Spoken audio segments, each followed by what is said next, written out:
Peaches and limes are just healthy fruits, right? Wrong! They're new Pokemon ROM hacks that just dropped, you dingus. And they have the potential to become one of the all-time greats. They have a large and super talented project team behind them, which might be why the game looks so polished already. But what does Peach and Lime actually offer? Well, it sets itself in the Selto region, which is based on Ireland. It has a whole new set of characters, fakemon, and also returning Pokemon for the people that for some reason don't like fakemon.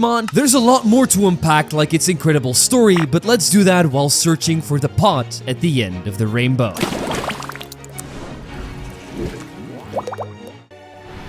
As we shrink down to leprechaun size, we get introduced to the professor of Selto. His name is Lyndon. Hold on, let me see what kind of tree that is. Ah, that's right, a green one. After our introduction into the world of limes and peaches, we wake up in our room and we've got some impeccable taste. A Pikachu rug and Pokemon Stadium 2 plugged into the Nintendo 64. Okay, I'm not gonna lie, I've never played that game before, so I don't even know if it's good. And I'm not about to start now because my mom told me to wake up my sister Molly in the next room because she's sleeping in late on the day we're supposed to get our starters. After splashing her with a water bucket and nominating all of our neighbors like it's 2014, we start exploring our hometown of Glassfield. There's not a lot here except for Lyndon's lab, so we go there together with Molly, but since she arrived late, we get to pick our starter first. And these are magnificent. We've got Mephila, the grass-type skunk, whose farts will hopefully smell more like a flower field instead of death. Secondly was Papyre, a little fire fox. And Splotter! I know we already have Oshawott as an otter starter, but I just love its name and it's cute to boot too. So naturally, I had to make it my best friend. Molly goes with the grass starter, and after both of us receive our Pokedex, 10 balls, and the XP share, Molly blasts off. This indicates to us that she's a very impatient woman, but we aren't, and that's why the professor gives me an extra task. We have to deliver the final starter to someone named Bud in Rosewood town. But before we accept this UPS career job, I wanted to check out the menus of the game.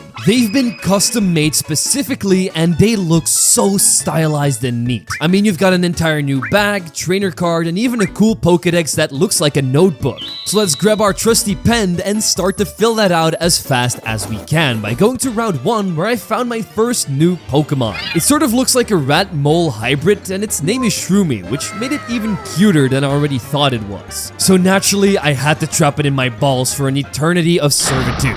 I mean, companionship. It's a regular normal type with the ability Pickup, which can always come in handy for some random rare candy luck. Plus, I also grabbed the early round Bug Hop Pillar, who reminded me a lot of Olimar. But let's just not send this guy to space though. I don't think he's got Pikmin to protect him. A little later, I got into Rosewood town and the Poke Center here gave me such cozy vibes. Not only is there a dressing room in the back that's still under construction, so I'm guessing that we'll be able to change our outfit in later updates, but there's also a move reminder in every single one of them, which is a great quality of life change. Inside of Rosewood, we also learn how to fish, and let me tell you, Marvin would hate my ass because I kinda stole his son. Let's hope he doesn't cross the 7 seas here to hunt me down. But the Punemo we just captured here is clearly meant to be the Magikarp of the game. I also checked out Route 2 and grabbed this cool green new regional form of Shellos, and now we have 3 pure water types on the team. Great variety. But enough stealing kids away from their environment, let's hand over that package to Bud. He was delighted to see me and even told me to follow him back to the lab for a special surprise. Here we all assemble together with Molly and learn that Bud is the chairman of the Pokemon League,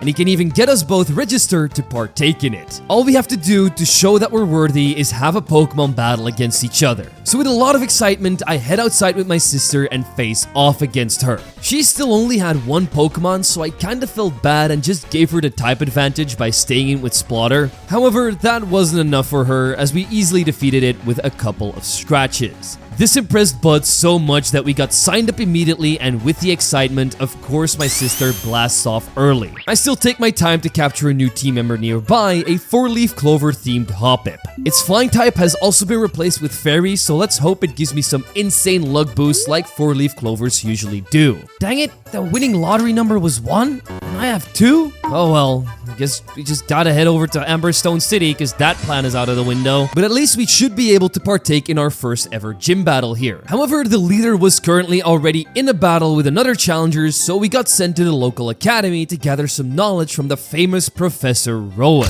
a man from Sinnoh that studies Pokemon evolution, and he's here to share his findings with the students of Selto. Because Professor Linden told him about me, he decides to let me choose one of the Sinnoh starters. I mean, I could have gone for the 4th mono water type Piplup, but I felt like a fire type in the early game is probably better. So I went with Chimchar. One thing I do also want to mention is that even the old Pokemon have new sprites, and that's just something you love to see. After thanking Rowan, we walk outside and meet Bud and his son, Ren. He's recently entered the gym challenge too, and is probably the guy that got the final starter Pokemon. He seems like a really friendly fellow, and his dad mentions that he's really got a knack for battling. So they take me to the gym together and give me some more tips like how we should take on Route 3 before going into this gym, because then we have some more experience under our belt, but Ren only seems interested in one thing: testing out our power levels. I was right, he did get the 3rd starter, but he also had an Eevee. Not that that mattered immensely because both ended up getting blasted by Splotter's bubbles. SpongeBob would certainly be proud, and Ren is also pretty happy with this loss because now he has got some competition and something to drive him even further as a trainer. So while he heads off to train, I do the exact same and grab another new team member, the fairy type bunny La Pixie. Right now it's insanely weak, so it didn't get much use. We also followed Route 3 into Rainstone Forest, where I battled another new Pokemon named Fuzzbee, but the rest of the road was blocked off by a tree, so I grinded up my team here and let my little Olimar bug evolve into Pupa. Its name actually reminded me of the pupa from Solar Opposites, a show I just finished watching, so that was pretty cool, and it really made me feel ready to terraform the first gym leader. Her name's Minerva and she specializes in normal types. I really like how the gym battles are set up like big tournament fights in these arenas. It makes you feel like the people of the region actually care about the gym challengers, sort of what they do in Pokemon Sword and Shield. Our fight started out with Shroomy versus Pupa. Luckily, we were easily able to pounce it back into the sewers, and we even got a couple of hits off on Porygon to lower its speed. But when things became too dangerous, I pulled her out and willed it down with Hoppip's poison powders, Fairy Winds, and Absorbs, all while keeping myself healthy with Synthesis, and that's how I acquired the normal badge, which goes perfect with this new HM for cut we got from a random old man. If you're watching this video, you're probably into creature collecting games, so let me introduce you to the sponsor of today's video, Voidling Bound.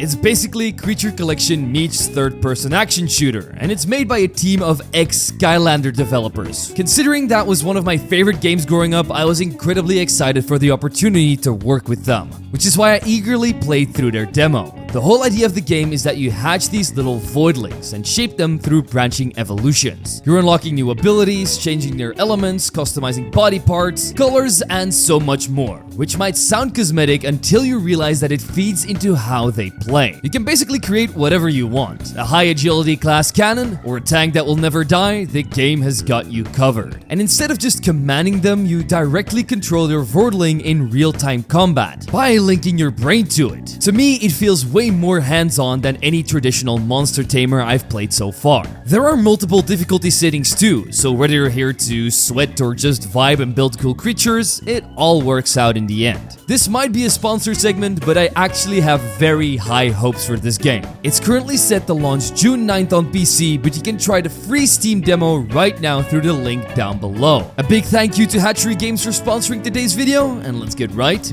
back into it. Now we could move further into the rainforest, and after taking out some trainers, Splotter evolved into Kawash. Now it's finally the water fighting type that the Oshawott line always deserved to be. Although I do like Dewott more. But my moment of bliss was interrupted by a screaming voice that I recognized as my sister's. So we sprinted towards her just to find out that her Pokemon got stolen by someone from a group called Team Horizon. And now they want to steal mine too, so let's just get our sister's Pokemon back because we ain't letting a thief like this run rampant. I noticed that the Shady Grunt only used Fairy types, so Shroomy just dealt with them by using Quick Attack. With this embarrassing loss, the girl gives Molly's Pokemon back, but warns me not to mess with Team Horizon again. Sure, if you stop being evil right now, you got nothing to worry about, lady, but the Earth ain't gonna stop rotating either, so I guess I'll be seeing more of you later. After that, Molly apologizes for getting in trouble and promises to become stronger and more careful from here on out. I mean, if she's really going to do that, we won't be able to keep up with her anymore. So we follow her footsteps into Rainway City, the biggest place we've visited so far, and that's separated by random old people sleeping in the rain.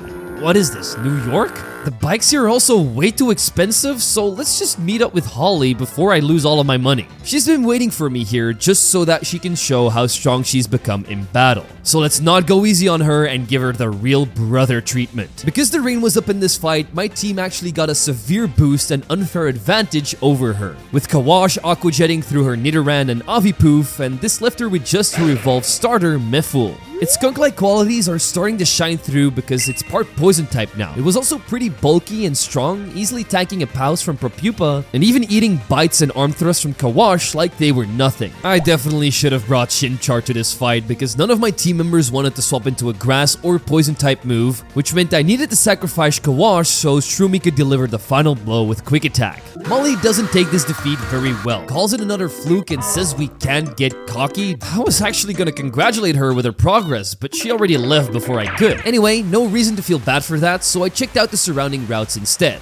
Route 5 was currently blocked off by the police because of a storm, but I could still reach some of the grass, allowing me to capture the regional black birdie, Avipoof, a cute little dark flying type that will surely come in handy in the upcoming fights. Something that wouldn't be useful at all though was the pure electric type bunny, Banibiri. It felt like another Pikachu clone and I'm just not the biggest fan of those. On Route 6, I would go nuts. No, wait. I would swallow nuts. No, wait, I mean capture nuts. More specifically, Darnut, the grass-type peanut. He already had the solar power ability, so I was very excited to see what he'd turn into. I also let Hotpipe evolve into Skiploom, and I think turning its propeller into a clover fits so well. This really is a great designed Pokemon. But enough glazing because a little birdie told me, it was Avipoof, that the local gym leader was taking on challengers. So let's pull out some nasty old weeds because we're facing off against Farmer Fern. His lead was a Cherubi, and all it did was set up the sun and make my bird worry. So we ate it up with some aerial aces, but when he went into his ace Flaret, I understood why he set up the sun.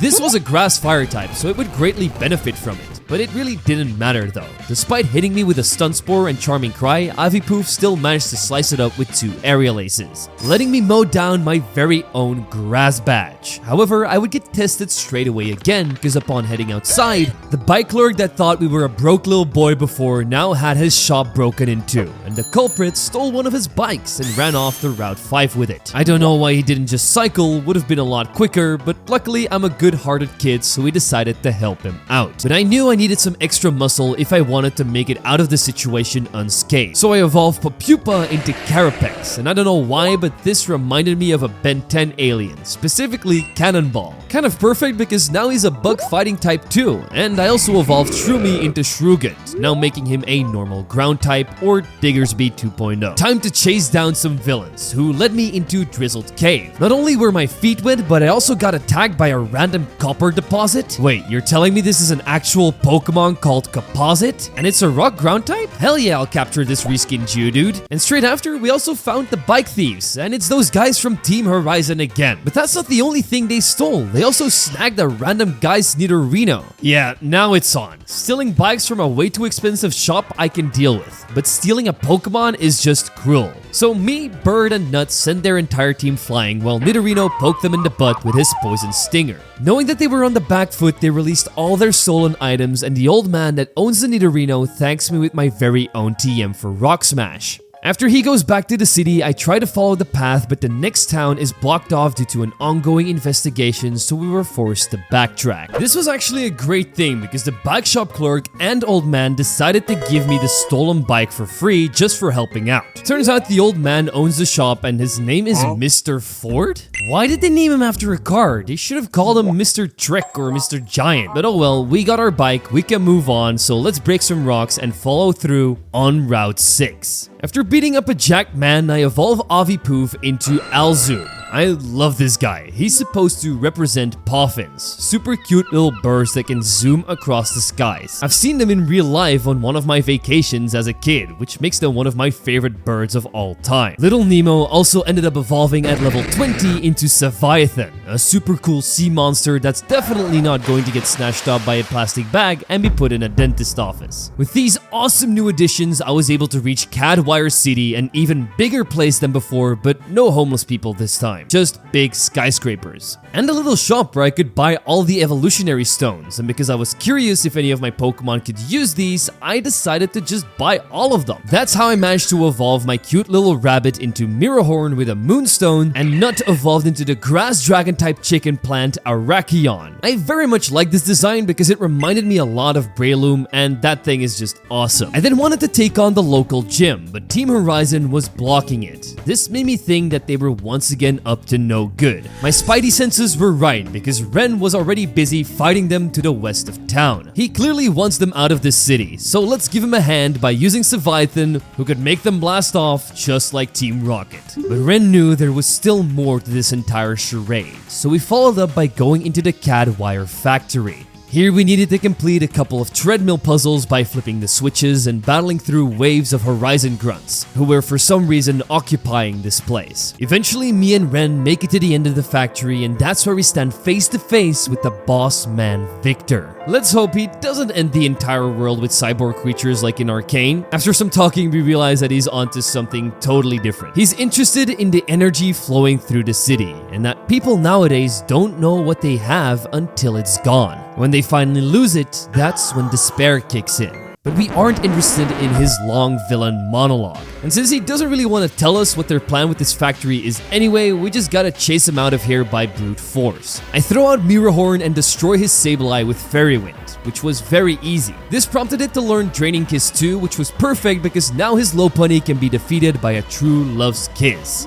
My guess is that this new regional form is a dark normal type, which is why it was such an easy takedown. After our fight, Victor is surprised to be defeated, and so he asks us why the both of us seek strength. None of us can immediately find an answer, so he calls us pathetic. If we can't even answer that question, how can we ever overcome our own flaws? Much less the steep canyon we can't even see below. But somehow, we still managed to defeat the top brass of Horizon, and that's why he's so intrigued by us. In that moment, a grunt comes walking in and says that they found another possible lead to what they're searching for, and from there on out, Team Horizon flees the scene. Ren thanks me for our help and is going to train to take on the next gym, so I do the exact same by grabbing the electric psychic type Hydrorp. A fun little Atom Pokemon and a great segue into our third gym fight with Taryn, the electric type specialist. Her leading two Pokemon, Electrike and Fluffy, both got buried into the ground by my Copper Ore's magnitudes. But then she suddenly starts to blurt out elements on the periodic table, which ended up summoning her ace Ferilium. So I went into my Nut Dinosaur, tanked a couple of Sonic Booms, and took away all of its hydrogen atoms to make it disappear. All of this fighting even evolved my Composite into Coppix, and it earned me the electric